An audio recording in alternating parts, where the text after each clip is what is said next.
Good Tavach, Shavuot Tov, good week. Again, a new Parsha. Parsha's Teizei. Let us get right into it for the first reading. When you go out. No, Teizei, when you go out to battle. Yes. But that means to leave. Oops. It's the first sentence, if you go out. Or, No, it really means like to leave. No. Well, yeah. Say means to go out, which when you go out, you end up leaving. Right? But it means to go out rather than to leave. Yeah, you go out before you leave. Okay. Chapter 19, verse 14. Oops. No. First time. 21 times. 21 times. If you go out. Yeah, I'm just holding by Friday. It wasn't up today. Okay. Yes, chapter 21, verse 10. Teizei when you go out against your enemy, and he will give Hashem your God will give in your hands the Shabisa Shivya, and you will take captives. Who's him? God will give you the captives. Okay, let's see Rashi. When you go out to war, the verse is speaking about an optional war. In other words, to fight the Canaanites is not an optional war. It is what we call Melchemes Mitzvah. A second.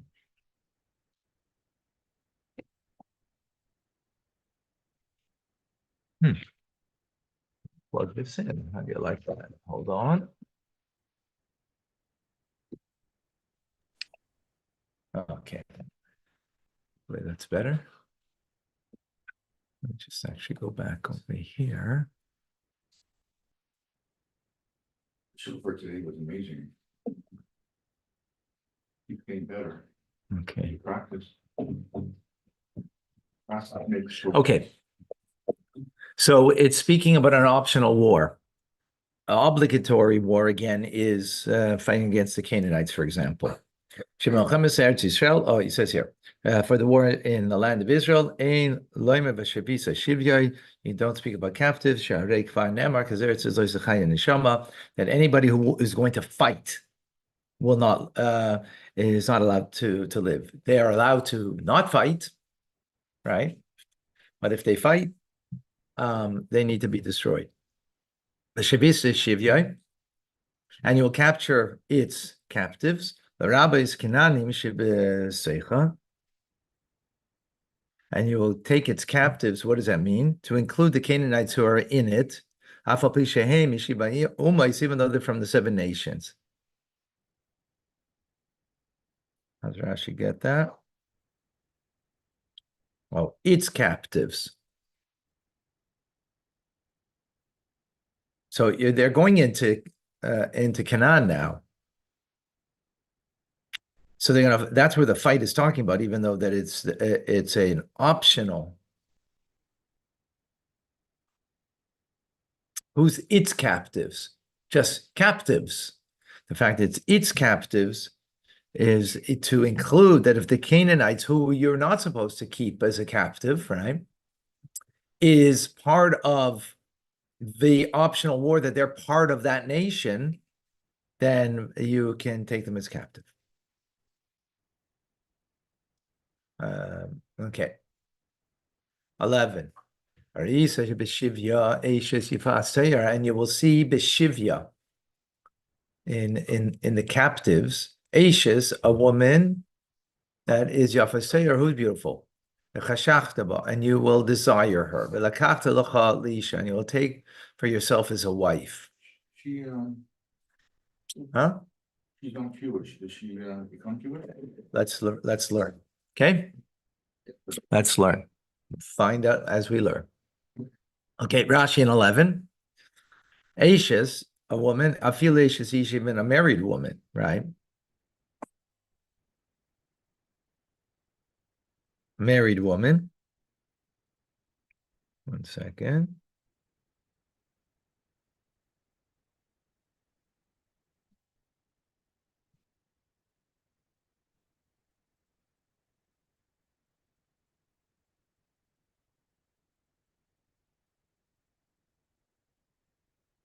See, it should have said, the verse should have said, Isha Yifas Tayar, a woman that is beautiful. But it says, Ashes Yifas Tayar, a woman of. So the fact that it's a woman of, meaning a woman of marriage, including, that's how how Rashi learns that out. But Kaftel Chalisha, and you will take her for a wife. So the Torah is speaking against the evil drive that a person has. She aim and if Hashem doesn't make this permissible, Yisiena be'isr, he would marry her in a forbidden manner. But if he will marry her, in the end he's going to hate her. Because afterwards it says, when a man has two wives, and one beloved and one is hated, and then in the end, what will happen? He will father a wayward and rebellious son. That's why these passages are juxtaposed. So it's just giving us what's coming up. Right? We're talking about a man who's married. Remember, biblically, you can have more than one wife, and he wants to marry this other woman who was formerly married, even if she was formerly married, whether she's married or not married, right? Yes. Where does it say he was married? Huh? Rabbi, where does it say he was married? Rashi What? just said Yeah. that if he was, he could be married, right? He could be married, but he could also not be married. Yeah, but it's That's my even thing. because biblically you could marry more than one wife, Yes. right? So it's not, in other words, it's not excluding that. No, not excluding it, but it's not saying that he's necessarily married. It says if a man. has Yeah. a wife. So it doesn't necessarily have to.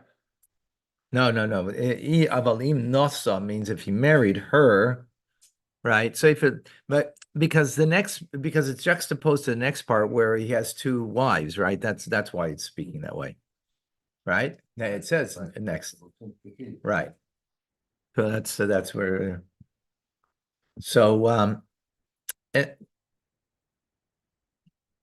so Torah, in other words, the Torah is not saying that this is what you should do. What Torah is coming to say is that a person who will not be given any permission here, right? Then what will happen is that a person will do it that which is not permissible in any case. So here is the method that it needs to be done, right? Mhm. Now, you should bring her into your home, right? The gilcha es reisha, and you should shave her head. The also said and let her nails grow. Right? Also said tigadlim kadesh tiznavel. Why should she make her grow long? To become repulsive, right? Right. In other words, that what it might do is that he will then change his mind about marrying her. You can divorce her? Well, now it's a question about marrying her. Right. In other words, if you want to marry her, you got to bring her into the house. All right. And well, let's see. It's going to continue. It's all part of a continuation. Vesira simlas shivya, and she should remove her garments of captivity mi'aleha from upon her. V'yashva b'veisecha, and she should sit in your home. Uvoksa, and she should cry esabia for her father, vesima for her mother, yerech yamim for 30 days.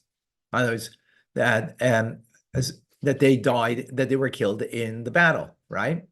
And afterwards, then you can have relations with her, or be alta, you can be intimate with her, or ba'alta,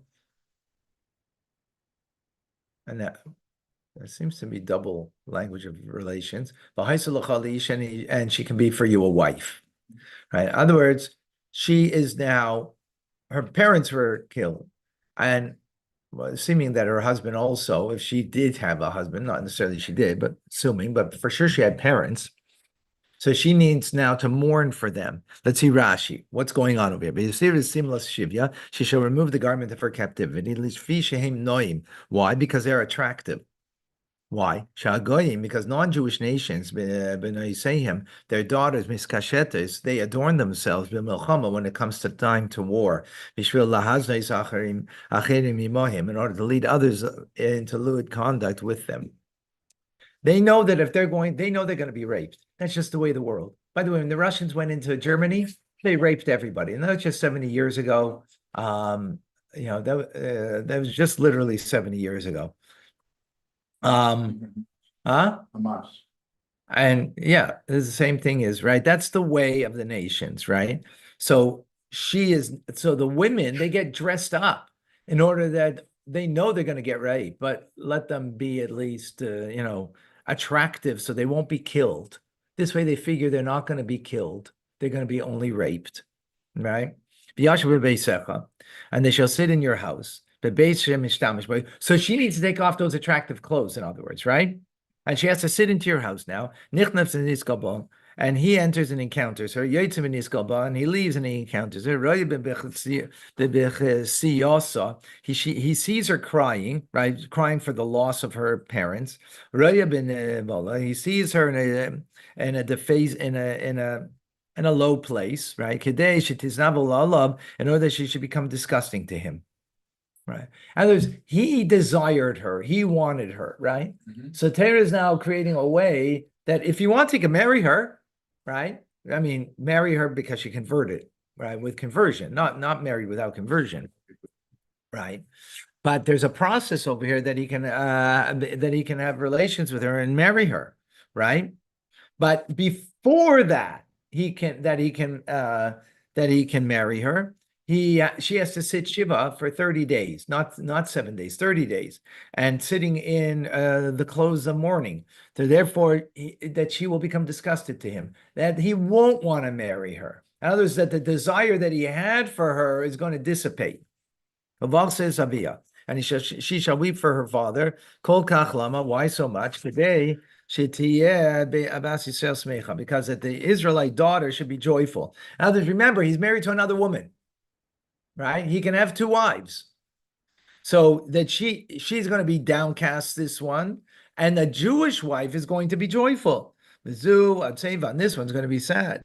Bas Yisrael miskashetis, and the Israelite daughter, she's going to adorn herself. And this one's becoming repulsive. Right? That's what's happening.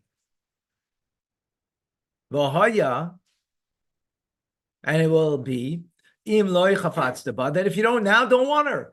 You have to send her away. You can't even sell her for money. And you can't keep her as a servant.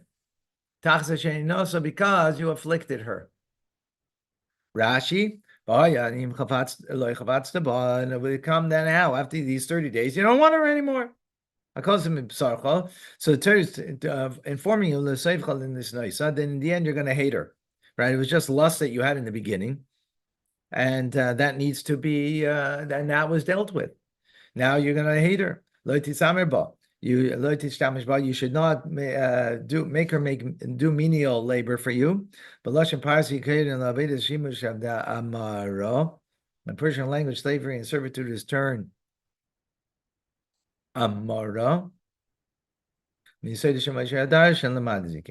Okay. So don't use her out. Don't sell her. Right? You can't do that. Inisa says you had intimate relations with her. Right. Originally, the first time. That's before bringing her to marriage, right? In other words, in the time of war. Right. In the time of her character. Right. To get a get? And No, that's why, because he's not going, no, because that's why he has to release her without, and I can't sell. right. Right. 15. Kisi and it will be that a man has two women, one that he loves, and one that he hates. And she gave birth to him sons that the one that he loves, Snuya, and the one that he hates. Vaya ben abachar lisniya. But the firstborn is to the one that he despises, right? Vahaya bayaman From the wife nichilai, he despises. the wife that he despises. Yes. Yeah. Right? Vahaya bayaman chila, and it'll be on the day that he inherits his bana, that he, that he gives an inheritance, he bequeaths to his sons, as asher loy to those sons that he has. Lo yuchal levakir is ben ha'uva apnei ben asnui habachor. He's not able to give a precedence to the one that he loves, to the son that he loves, right, from the wife that he loves, over the one that the firstborn that he hates, from the wife that he despises, right? Why? Ki abachor ben snua yakir, because he has to acknowledge. Yakir means he has to acknowledge the son of the wife that he despises.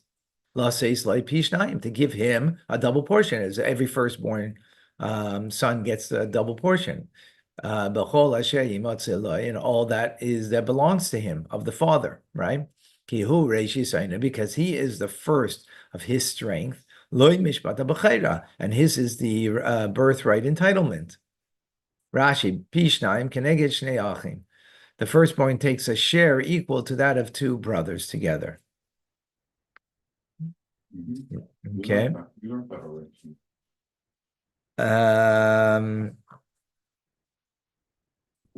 I don't remember if I don't recall that. Chol asher yimatza alai, and all that he found with him, mikan, sheina b'chor noitel pishnayim, a firstborn does not take double, b'roi lovai la'acher misas that which is fitting to come to the father after his death, kimem muchzak, as if it does, it's already held by his estate. In other words, he's only getting from what's in the estate when the father dies.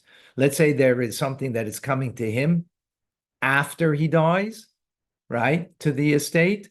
That's not, he doesn't get double. Only that which is at the time of his death. And that's what it means. All that is found to him in his possession, found to him upon his death. Okay, so Rashi already told us who is the one that he loves. Is the one now that that was captured in the battle, right? That he had a lust for.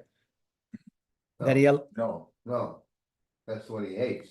that's the wife that he Hates. that he. But she has the firstborn. Yeah, the captive. no.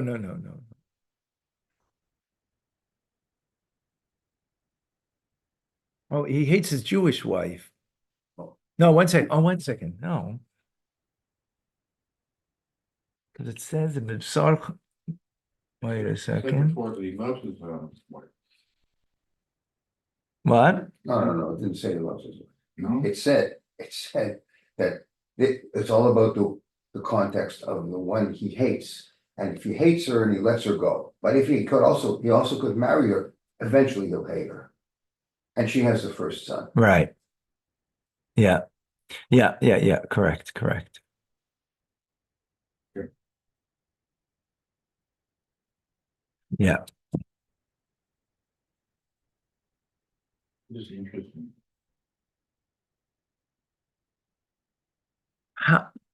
How does Rashi know that? Well, why can't you say it the other way around? I've got to think about that. Because It doesn't matter. Eventually it doesn't matter, right? no. It says How do we know? man has two How does wives. Rashi know? Right. He has two wives. How do we One is know? loved by him, one is hated. Could Yeah. be either one. But the hated one has the. No, I has the understand, first but how does Rashi say earlier that in the end you're going to hate her because this is what it says over here? How do you know Right. that the hated one is her? If he married her, so maybe maybe that's why he married her, because he hates his Jewish wife. You know what I mean? What's the proof from to Rashi? You follow my question? Yeah.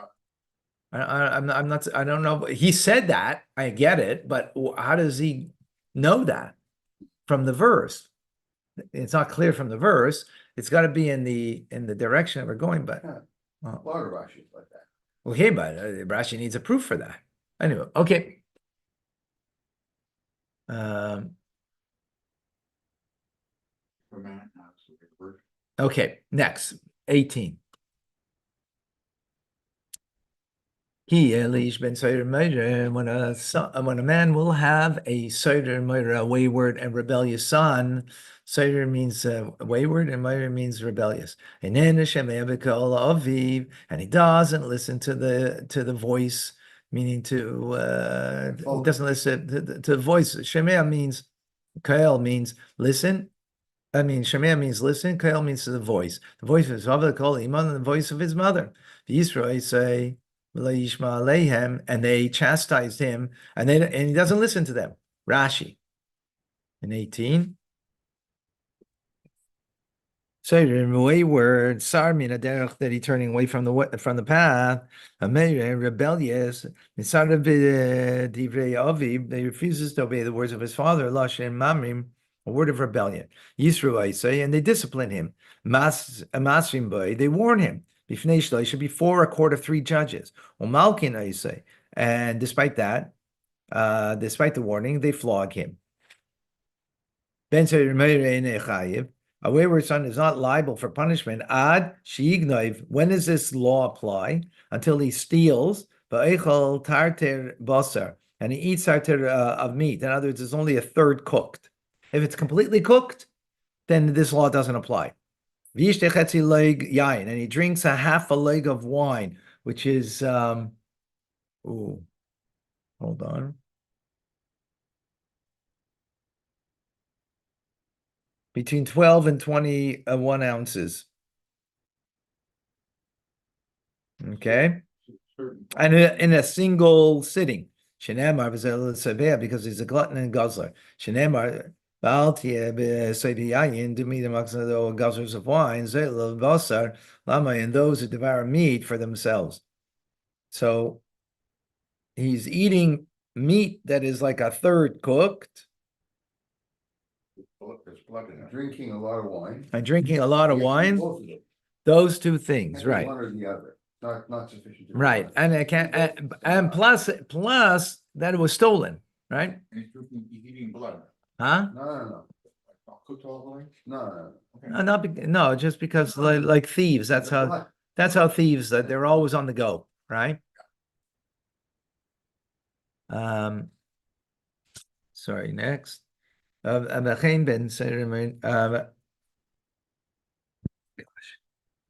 eyes are like. Give me just 1 second. No, lights are too dark for me. Oh. Hmm? The brightness is getting to me. Oh, let me see if that helps. No. Maybe I need it direct. Okay. Ben said, a wayward and rebellious son, Nerag, he's killed. Al Shem Sefer because of his end. Higia Teira l'Seif Daite. Teira comes to foresees the culmination of this son. Seif Shemechale Mama and Aviv, that he's going to exhaust all his father's money. Or Mevakish Limudai, and seeks to maintain this habit. And he doesn't find the money that he needs. And he stands at crossroads rather, and he's going to rob people. So Torah says, let him die as an innocent person, but al Yomuz Chayev, and he should not die as a guilty person. And therefore he gets the death penalty, even though it's a light sin. Like, what did he do? He just stole and guzzled? If I recall correctly, the Talmud says that this law was never applied. They never had a situation of, with other details here. And I think there's other details also that that anybody was ever found guilty. Tavsu boy, verse 19, and you shall seize him. Avi v'imai, his father and mother, v'haitzi say el ziknei irai, and they should bring him out to the elders of the city, of his city, el shar mekaimai, and to the gates of his place. Va'amru, and they should say, the parents, el ziknei irai, to the elders of the city, this is our son, Serer Umeir. He is wayward and rebellious. He's not listening to our to us, to our voice, literally, but means not listening to us. He is a glutton and a guzzler. That's how we know that he had to drink so much wine, because Rashi, remember, he said Zalel is referring to wine. V'seive. Oh, no, sorry. Zalel is a glutton, which is referring to the meat. And Seive is also a certain amount of meat. Not only is it that it's eaten, not even rare. It's like a bit less than rare. And a guzzler. So it's wine and meat. Those two particular. Ve'ergamuhu kol anshe irai, and he will be stoned. No, actually, he will be pelted. Kol anshe irai, but all the people of his city, Ba'avanim with stones, Ba'mesin will die, V'arta aram mikebecha, V'chol Yisrael yishmo v'yiro.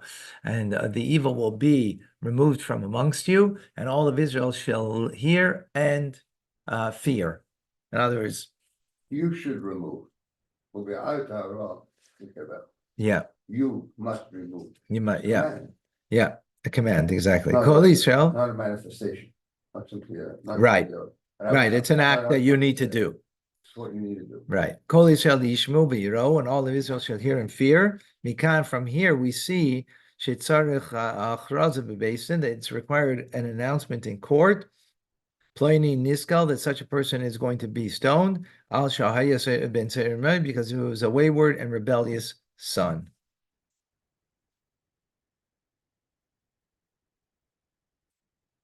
A name of Shemaiah is translated in English. He doesn't listen. There's Hmm. no word in English for a folknisht. Right? Right. It's not he doesn't listen. It's a folknisht. There's no word.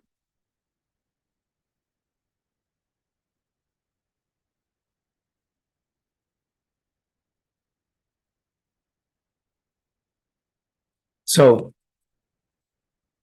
if the wayward son steals, guzzles, and eats meat in a gluttonous way one time after having been warned by his parents, then he's flogged. If he does it a second time, that's when it's when he's killed. And it never happened.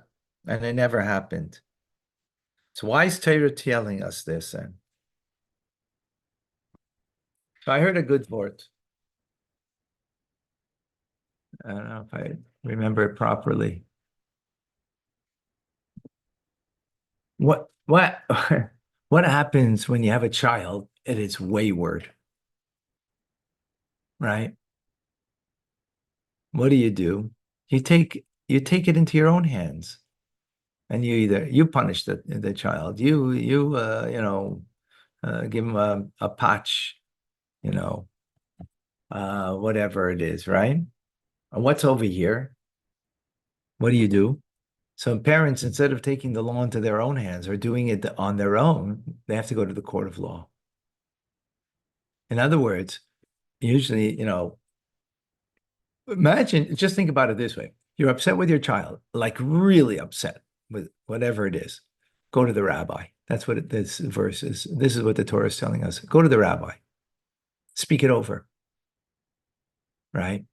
Speak it over. Now, if you're going to find that this child is like in this instance, right, stole your money and with it ate and drank in a gluttonous manner, a certain amount, the meat has to be in a certain way, all in one sitting, because if he, ate a bit and then ate a bit, then it's not gluttonous. Right. So it's very precise. In other words, since it never happened, so what's the Torah coming and tell us? Before you do something very strict with your child, talk it over with the rabbi. Here it's saying based in, right? But I'm just, in other words, don't do it on your own. Also. Right?